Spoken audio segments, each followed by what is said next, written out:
بهم. فلا يتكلم أحد بموت رسول الله إلا ضربته. جئتك أؤمن بالله وبرسوله وبما جئت به. فقد أعجلت إليكم وأعدمتموني.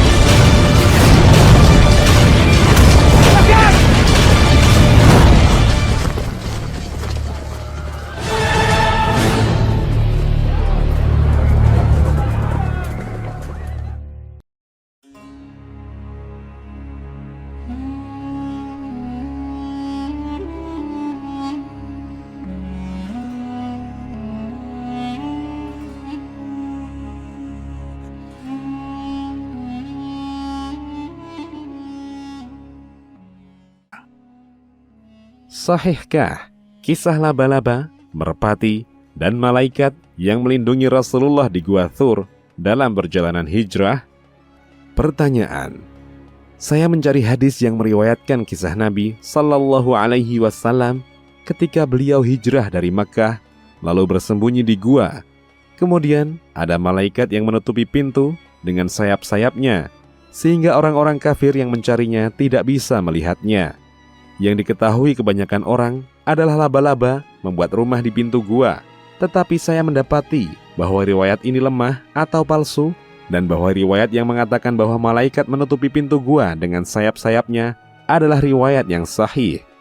Bisakah Anda memberitahu saya nama perawi dan di kitab hadis atau kitab biografi mana aku bisa mendapatkan riwayat ini? Jawaban. Alhamdulillah. Kisah bahwa Nabi Sallallahu Alaihi Wasallam dan Abu Bakar, semoga Allah meridhoinya, bermalam di gua disebutkan dalam kitabullah dan sunnah Rasulullah Sallallahu Alaihi Wasallam. Berikut penjelasannya. Pertama, dari kitabullah. Dalam kitabullah, kisah mereka bermalam di dalam gua disebutkan dalam firman-Nya yang artinya, jika kalian tidak menolongnya, yakni Muhammad, sesungguhnya Allah telah menolongnya, yaitu ketika orang-orang kafir mengusirnya dari Mekah. Dia Muhammad adalah salah satu dari dua orang yang keduanya berada dalam gua. Ketika itu, dia berkata kepada sahabatnya, jangan engkau bersedih, sesungguhnya Allah bersama kita. Maka Allah menurunkan ketenangan kepadanya, yakni Muhammad, dan membantunya dengan bala tentara malaikat-malaikat yang tidak kalian lihat, dan menjadikan rendah seruan orang-orang kafir itu. Dan firman Allah itulah yang tinggi, dan Allah Maha Perkasa lagi Maha Bijaksana. Quran Surat At-Taubah ayat 40. Ayat ini adalah dalil yang jelas bahwa orang-orang musyrikin berusaha menangkap beliau Sallallahu Alaihi Wasallam dan bahwa mereka bermalam di dalam gua. Kedua, dari sunnah.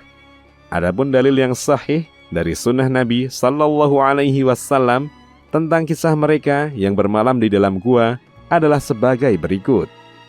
Pertama, Aisyah, semoga Allah meridhoinya, istri Nabi Sallallahu Alaihi Wasallam mengatakan, kemudian Rasulullah Sallallahu Alaihi Wasallam dan Abu Bakar sampai sebuah gua di Gunung Thur. Mereka berdua sembunyi selama 3 malam. Di mana ada Abdullah bin Abu Bakar. Dia adalah seorang pemuda yang cerdas dan pintar, yakni pandai dan mudah memahami masalah. Yang tidur bersama mereka berdua, dia akan meninggalkan mereka berdua di waktu sahur, yakni keluar di akhir malam, lalu di pagi harinya sudah di tengah orang-orang Quraisy di Mekah, seolah-olah dia bermalam di tengah mereka.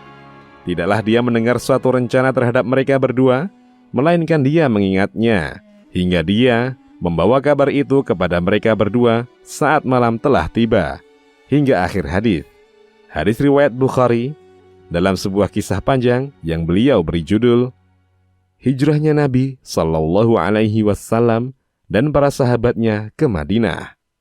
Kedua, diriwayatkan dari Abu Bakar, semoga Allah meridhoinya, yang mengatakan, aku berkata kepada Nabi Sallallahu Alaihi Wasallam ketika aku bersamanya di dalam gua, jika salah seorang dari mereka melihat ke arah bawah kakinya, pasti dia melihat kita.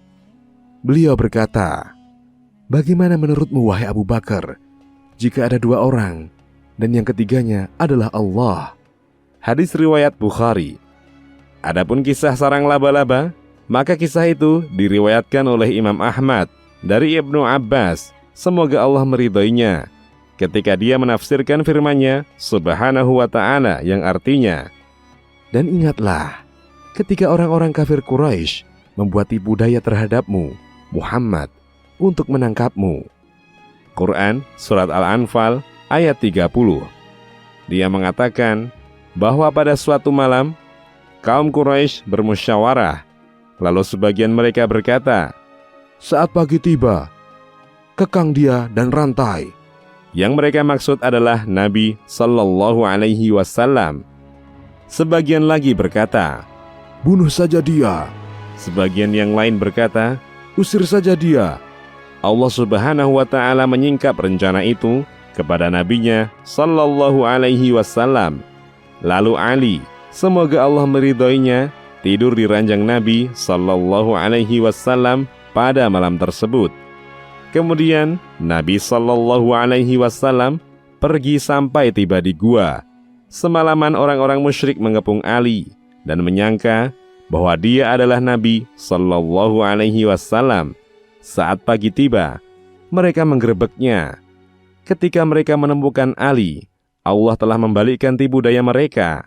Lalu mereka bertanya, mana temanmu itu? Ali berkata, aku tidak tahu. Lalu mereka mengikuti jejak beliau Sallallahu Alaihi Wasallam. Ketika mereka sampai di gunung, mereka kehilangan jejaknya.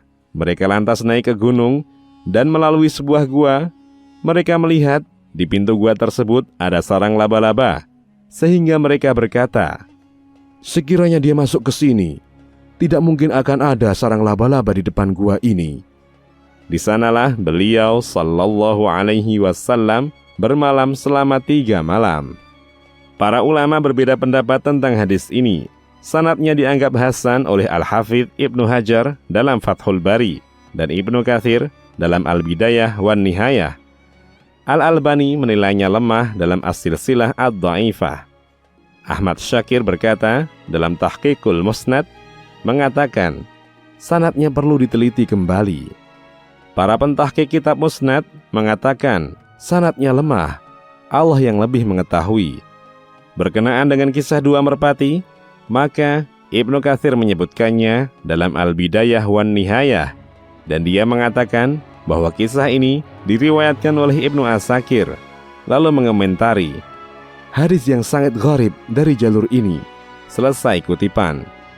Para pentahqiq kitab Musnad juga menilainya lemah di tempat yang sudah disinggung di muka. Al-Albani berkata dalam As-Silsilah Ad-Dha'ifah, ketahuilah bahwa hadis tentang laba-laba di pintu gua dan dua merpati tidaklah sahih, meskipun banyak disebutkan dalam berbagai kitab dan ceramah yang disampaikan dalam momen hijrah Nabi Sallallahu Alaihi Wasallam ke Madinah. Sikapilah hal ini dengan ilmu. Selesai kutipan. Adapun tentang malaikat yang menutupi Nabi Sallallahu Alaihi Wasallam dan Abu Bakar, maka kisah itu diriwayatkan oleh At-Tabrani dalam Al-Kabir. Dari hadis Asma binti Abu Bakar, ini adalah hadis yang panjang yang menyebutkan bahwa Abu Bakar berkata tentang orang yang dia lihat menghadap ke gua, wahai Rasulullah, dia melihat kita. Beliau Sallallahu Alaihi Wasallam bersabda, sekali-kali tidak, malaikat menutupi kita dengan sayap-sayapnya, hingga akhir hadis. Dalam hadis ini ada Ya'qub bin Humaid bin Kasib Al-Madani. Para ulama berbeda pendapat tentangnya. Lihat Tadhibul Kamal karya Al-Mizzi. Ia dianggap lemah oleh Ibnu Mu'in, Abu Hatim, dan An-Nasai. Abu Zur'ah Ar-Razi juga melemahkan dia. Abu Dawud As-Sijistani mengatakan, kami mendapati dalam musnadnya ada hadis-hadis mungkar, maka kami meminta sumbernya. Tapi dia menolak permintaan kami. Namun setelah itu, dia malah meriwayatkannya. Kami juga menemukan hadis-hadis yang sumber-sumbernya diubah dengan tinta baru. Padahal hadis-hadisnya mursal, tapi dia tambahkan sanad padanya. Ibnu Adi berkata, dia dan riwayat-riwayatnya tidak masalah, dia meriwayatkan banyak hadis dan banyak hadisnya yang gharib. Az-Zahabi berkata, dia adalah salah satu ulama hadis, tetapi dia memiliki banyak hadis mungkar dan gharib. Ibnu Hibban menilainya sebagai thiqah. Al-Hafidz Ibnu Hajar berkata tentangnya, terpercaya tapi sering salah.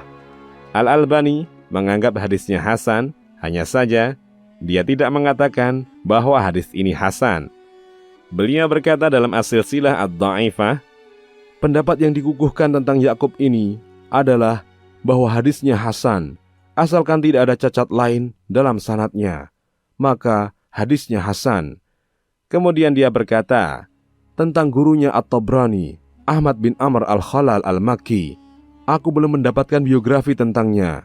Dia meriwayatkannya darinya dalam Al-Mu'jamul Awsat sekitar 16 hadis yang menunjukkan bahwa dia adalah salah seorang gurunya yang terkenal.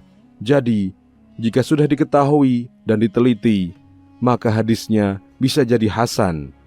Selesai kutipan, Allah yang lebih mengetahui. Demikian, wallahu a'lam.